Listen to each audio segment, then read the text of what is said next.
Welcome back to Queer Conversation. If you are a fan of Eurovision, there is a good chance that you have heard of Hayley TANZER. Despite the recent Omicron wave in Europe, TANZER decided to travel to San Marino to perform in the San Marino Eurovision contest. What happened in San Marino? Was TANZER successful? Let's find out. Welcome, TANZER, to Queer Conversation today. Really happy to have you here. Thank you so much for having me. You just come back from Europe, I believe. I got back from Rome in late February. I spent 2 months across Rome, London and San Marino. Just got back, just in time for Mardi Gras. We just seen the video and your type of performance, which kind of aligns very much with the creative craziness of Eurovision that we often see, and been obsessed with Eurovision since you were a teenager. Tell us about your journey and why you went to Europe and you did perform again to try to enter your song with Eurovision. When I was a child, my family lived in Rome, Italy. And that's when I first saw Eurovision on telly. And I was, of course, mesmerized, as many children would be. Coming back to Australia in my teens, you know, is an awkward time for most teenagers. But I had the added thing of being a bit eccentric, and as you can tell, and extremely tall with a funny accent and, you know, culturally a little bit shocked. And I retreated into this fantasy world of disco and make-believe and play and what I understand now, you know, was a lot of queer art and queer music. And Eurovision was a big part of that. I've been making my own kind of escapist, fabulous world for several years. And if I had $1 for the amount of times people have said, have you ever thought of entering Eurovision? Have you ever heard of the Eurovision Song Contest? And so after the pandemic, after 2 years of doing nothing, I thought, what has stopped me from trying? I enter my songs every year for Australia, and I haven't been chosen or shortlisted, I think because Australia has their own criteria. I think they prefer the kind of performers who they've seen on television already. And so despite my obvious blaring Eurovision aesthetic, Australia didn't choose me, so I started investigating, why don't I try out for another country? At which point I realized that the small, landlocked, most serene republic of San Marino had opened their competition this year to entrants from all over the world. That is amazing, because normally, I guess, countries only take their own people, right? Like, I'm not sure how it works from country to country, but is that the only country that accepts outside submissions, or it does change from country to country, as I found out. For example, I could have entered for Sweden if I had a Swedish songwriter or a Swedish member of my crew, for example. There are other countries like Malta, Montenegro, Germany, where you had to be from that country or at least an EU resident. But San Marino only has 33,000 people in the whole country. And they had decided to do this big campaign together with San Marino Tourism to welcome all the desperate Eurovision wannabes from all around the world to come and try their luck. So when I first decided to go, I would wake up every day to like 20 DMs in my Instagram from my friends saying, oh my God, I heard you're going to Eurovision. Are you going to Italy? What are you doing? What are you doing? So I started speaking to my phone going, all right, guys, here's the update. You know, here's the insane, you know, because we were all still suffering from lockdowns. There was still quite a bit of COVID lockdown vibes happening. And I was figuring out whether it was possible. Started talking to my phone. All of a sudden, people I didn't know were writing to me saying, I'm so invested in this. So I kept up these kind of video diaries against my, you know, natural judgment, because before that I was a bit hesitant I felt it was a bit cringy to speak to my camera. I laugh now because I do it all the time. My journey began at Christmas I landed on Christmas Eve in Rome. I left early because Italy had started closing its borders. Yes, it was the height of Omicron. I think it was close to Ukraine and Singapore at the time. Of course, I was like, I cannot lose my chance. So I went early to Rome and spent an idyllic fortnight on my own, just wandering the city during Christmas. And it was a really magical time for me, returning to my childhood home for the first time since I was a kid, but also it was my childhood dream, and all the memories and emotions that brings back, as well as the grand scale of what I was about to embark on. I had to face my imposter syndrome. I had to face the fact that I hadn't performed a lot for 2 years. I felt like a bit out of practice. Why are you doing this? What if you fail? Like, you're not a television singer. You're not this, you're not this. All these emotions kind of flooded forth and made me extremely introspective, emotional, but hopeful in a way that I will never forget and am still trying to retain in my life. And through that journey, all the people following me as I kind of got very vulnerable on social media. I remember there was one night in particular where I was crying on a yoga mat eating carrots going, what am I doing? All that happened before I even made it to San Marino. Just kind of remembering things about my childhood, my late father, I was already full of emotion and hope and excitement before I even got there. Wow, what a journey. I mean, this is where artists like yourself would draw a lot of inspiration for creating new work in the future as well, I would think. But so you submitted your song, Fantasy. Yeah, I submitted a song, Fantasy. So, sorry to cut you off. And there was another song because they required two. And you were saying new work because I didn't have a second song that was appropriate for Eurovision. I've got many that would have worked that were released already.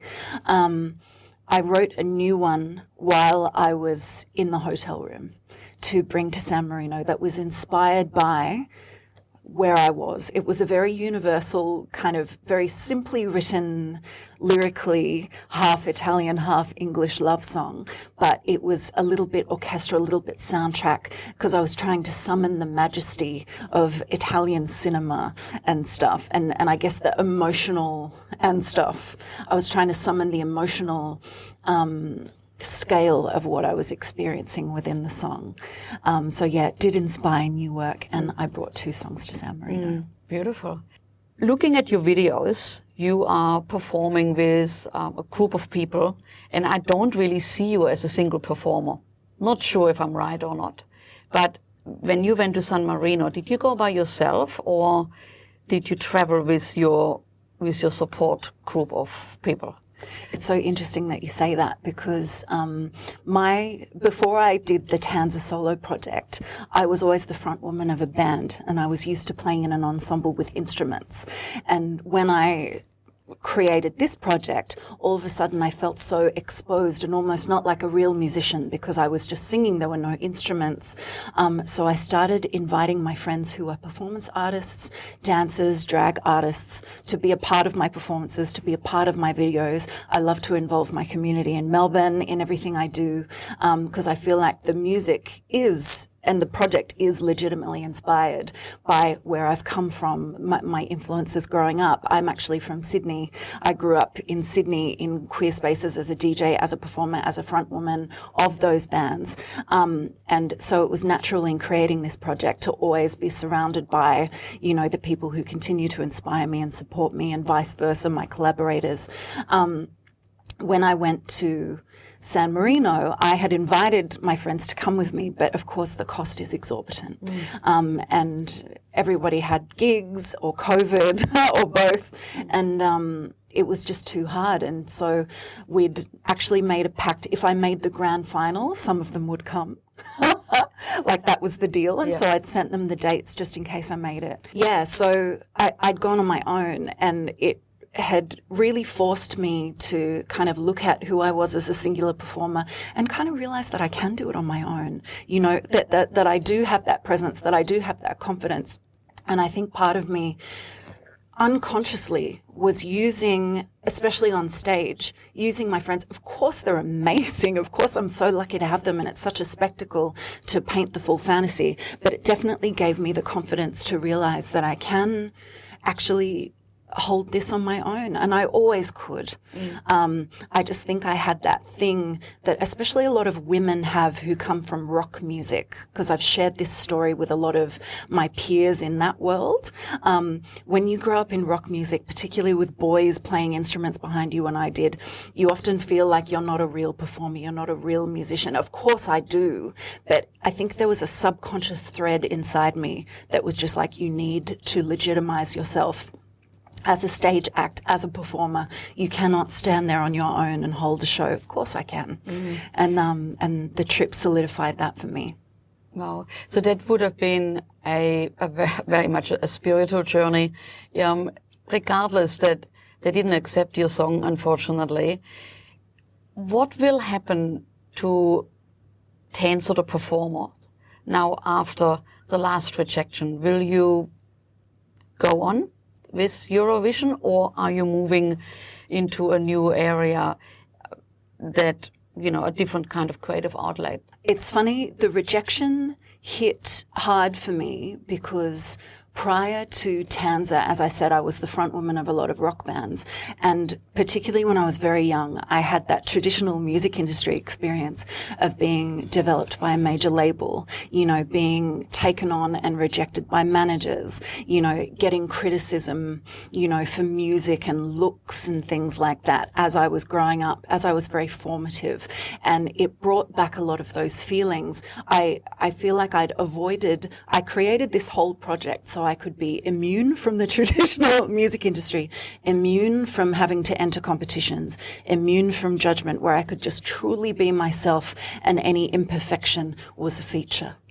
And so suddenly being in a competition with a bunch of amazing singers, you know, kind of talent show X Factor singers, you know, a lot of them who were singing covers really beautifully, and I was coming in very vulnerable with my own song, a song that I'd written just for the competition as well, in my full splendor. I felt wonderful on stage because I've been doing this for so long, and I'd put so much meditation and ruminating into the process that I felt great by the time I was on stage. But yeah, I certainly felt like the product of everything I'd created for myself was on stage for judgment by these 3 60-year-old Italian judges who were sitting there frowning at me, and I was there being fabulous. And at the end, it was just like, thank you, next.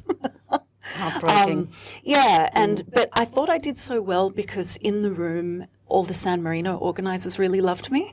And I think because I'd turned up and I was the moment and I can speak Italian, and like I think they saw me as being a good part of the competition for them, like a bit of colour, a bit of razzle dazzle. And so I felt quietly confident and wasn't expecting to get knocked out straight away. I thought they might at least keep me on for the novelty factor, but they cut me out straight away, and it was devastating at first. But because I had optimistically booked my trip as if I was going to make it the whole way through, I thought I could go home with my tail between my legs, or I could explore everything there is to offer about being overseas for the first time in years, about being here with a suitcase full of costumes. And all these fabulous things started to happen. All these bad things happened first. I broke my foot. I found out my grandmother had died, who I was very close to in Australia. And I'd missed the funeral because my audition happened. My mum didn't want me to be upset on the day. And it was a very dark time, and I lost my passport, and I met a weirdo on the train that tried to stalk me. All this crazy stuff happened in the space of 2 weeks, and I woke up and I'm like, I've got a choice here, how to react. And I decided to just go for it. And I had the most amazing adventures. I created new work while I was over there. I went to Rome Fashion Week. I got to DJ there. I got to be on the runway in crutches. But to circle back to the original question, I feel like the rejection in the end didn't feel like one, because back in San Marino, the competition was won by a very prominent Italian celebrity that made me think, maybe they weren't going to give it to any of us anyway. Maybe it was always the plan just to have this gorgeous tourism campaign and then give it to this very famous, because it was a real coup for San Marino to have this very famous Italian celebrity called Achille Lauro represent them. And he could also bankroll his production. I actually saw it on YouTube yesterday. He's got this huge, very expensive pyrotechnic stage show that the San Marino network would never be able to afford. I wouldn't be able to afford it. So I get it. And it made me go, instead of a rejection, I felt like it was a gift to say, spend less time pursuing this and spend more time creating and meeting people and doing all the things that I ended up doing. So in answer to your question, of course, I'll continue submitting songs to Eurovision in Australia every year. It's not going to hurt me. But I feel like I've opened the door not only to new opportunities for myself in Europe, where I would like to relocate, I think, like even maybe for a year or two, just for the adventure, and just to be closer to the hub of things and more opportunities. But also it opened me up to parts of myself that I didn't know were there, and my gumption and the fearlessness that I doubted I had when I was sitting on my couch in Melbourne going, should I do this? Wow. So that answers my question, and that's really like inspirational that you're actually able to pick you up after that defeat. It would be heartbreaking the way you are explaining it, not only from an artistic kind of disappointment that you felt and the time and work you put in, but also all those really terrible things that happened to you in those 2 weeks that would have been something so hard to pick yourself up from. So good on you for doing this, and I'm sure you are an inspiration for many people who followed you through social media, and the fan base, I'm sure, has carried you through taking the next step and being, proactive and continue to be creative. And I'm interested to find out, going away a little bit from Eurovision now, about the TANZER project, which looks really quite fascinating. Looking at it's a mix of an visual art installation. Explain it to us. So, in creating the project that was immune to judgment in the music industry, I've also been able to tie it into everything I want to do, and so even though I'm a singer, it doesn't mean I can't be a music video director. It can't mean I can't go into visual art. I obviously DJ as well. I do a little bit of creative direction even. A few years ago, I even collaborated on a fashion release in Melbourne, and it was all under the same name. And it's just been so fabulous to be able to pursue all the creative avenues I've ever dreamed of, within, within my limitations, within financial limitations and, life limitations. But yeah, last year I launched, there you go, the terminology changes according to what field I'm talking about. I launched my first video art installation called Disco Instamatic, that was a room-size music video installation starring 20 of my friends from the Melbourne queer community. And it was a study of the image, the self-portrait, and the projected stage persona versus the person behind the mask. It was kind of a performance study. I appeared in it myself, but my capacity was mainly as the director and I guess the artist, in developing these portraits with all the 20 people. And I feel so lucky that I'm able to do something like that and for it to be the same project as my music video that we just saw before, because it is, and the music that plays over the installation is my composition, and yeah, it all ties in together. And there is a second installation coming up in Melbourne, Gold Coast and Canberra. Can you talk about that, or is that still under embargo? No, that's okay. The installation is actually the tour of that same installation. Okay. I'll be showing it in the Gold Coast in July, and hopefully Canberra next year. That one's not confirmed, but I have been commissioned to do a second artwork that's still in pre-development next year for Midsummer Festival in Melbourne that can hopefully tour as well. Right. Yeah. And lastly, you just launched last week, early May, your latest single or mini album. Yes, both. Both. Yeah, both came out the same day.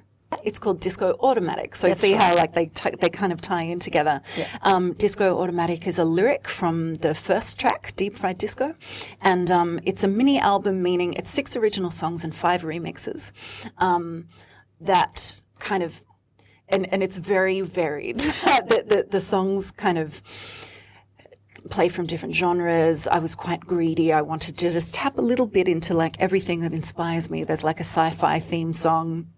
There's a big 90s banger, kind of queer dance floor anthem. There's a kind of almost Kylie Minogue, Goldfrappy, dreamy, kind of doomed Giorgio Moroder love ballad. There's a 70s funk kind of disco song sung by my drag king alter ego, which is another thing that I do. And yeah, it's a lovely mad collection of everything I do, which I thought was a pretty appropriate intro, I think, to the project. And I'm really proud of it, but all I can think about is making my new album now. It's like I feel like I've started all these little ideas, and I love the feedback I'm getting. Everybody likes a different pocket, and there are heaps of people that like the Drag King song, which was really surprising. That's my favorite song, and it's been so exciting to hear how people are interacting with this kind of strange combination of ideas. And your costumes. You look fantastic today. Thank you. You designed them yourselves? Yes, I did design this, but I cannot sew or construct. And I have a community of incredibly gifted friends, costumiers, and this one was made by a Melbourne costumier named Frockhard. Yeah, I came to him with a drawing and said, and a bag of this fabric. And I said, wow, can you turn this bag of canary yellow American cheese sequin into this drawing? And he said, absolutely. And here we are. Here you are. You look fabulous. Thank Is you. that something you would wear at Mardi Gras? Yeah, I did wear this at one of my Mardi Gras shows. I'm wearing this on the cover of my record. And this was one of the costumes in my bag that I thought I could wear in the Eurovision competition, which I thought was quite fitting, but we didn't quite get that far. Yeah, what a shame. Their loss. Yeah, I know. Yeah.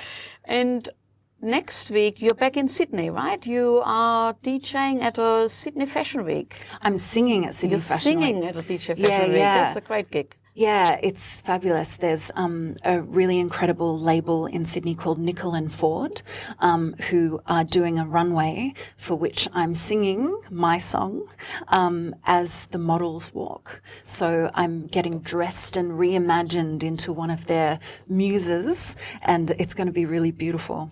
I'm really excited. So when are you thinking of going back to Europe? I was going to say, I don't want to jinx it, but I feel like words become reality, right? Mm-hmm. So I will be going to Milan in September for Milan Fashion Week. Thank you, TANZER, for today's interview. Really appreciate it, and good luck with everything in the future. Thank you so much. It's been such a pleasure. If you like to support TANZER, make sure to follow her on Instagram at TANZER. And if you enjoy Queer Conversation, make sure to follow us on all our channels or check out our website on lotl.com, where you can find 30 years of archive of Lotl magazine. My name is Silke Bader, and thank you for your company.